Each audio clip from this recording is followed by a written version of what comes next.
بسه دیوونه شدم من زودتر دیوونه شدم. کشتی در حال غرق شدن بود. ناخدا فرمان داد هرچه سریعتر کشتی رو ترک کنید.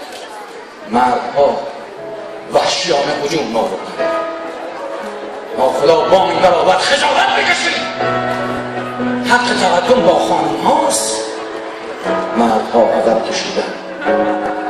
خانم ها زندگی که از ناخدا تشکر می کردن خرامان خرامان از کشتی پیاده شدند. آخرین نفر خانم ها پیاده شد. لحظاتی بعد ناخدا رو به آقایان گفت آقایان کوسه ها به اندازه کافی سیر شدن. حالا این طبقه داخلی ها رو حل کرده شد. احترام آقایان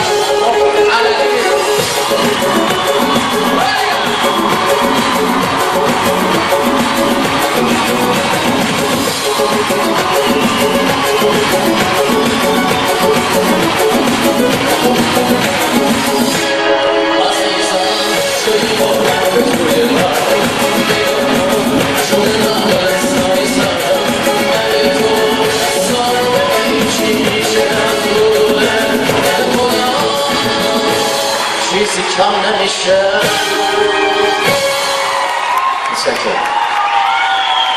اما واکنش خانم ها نسبت به نگاه آقایونشون در اقصانقات دنیا متفاوته. در کره و ژاپن، در کره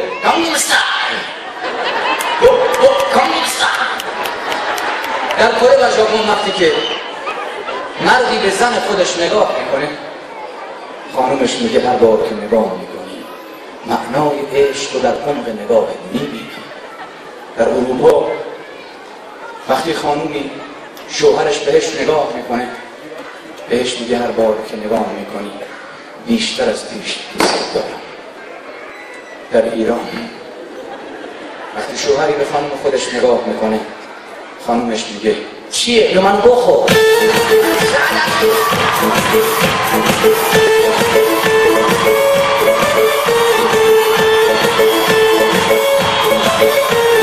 گشتم شب بی ستاره من پای تو دوباره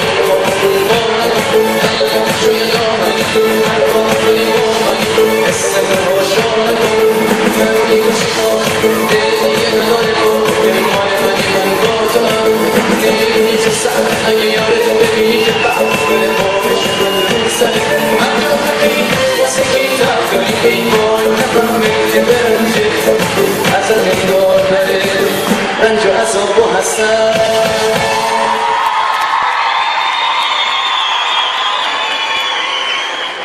گونه عنکبوت در دنیا وجود داره که بعد از مدتی شوهر خودشو میخوره. این گونه از عنکبوت تنها موجودیه که فهمیده که شوهر به هیچ دردی نمیخوره.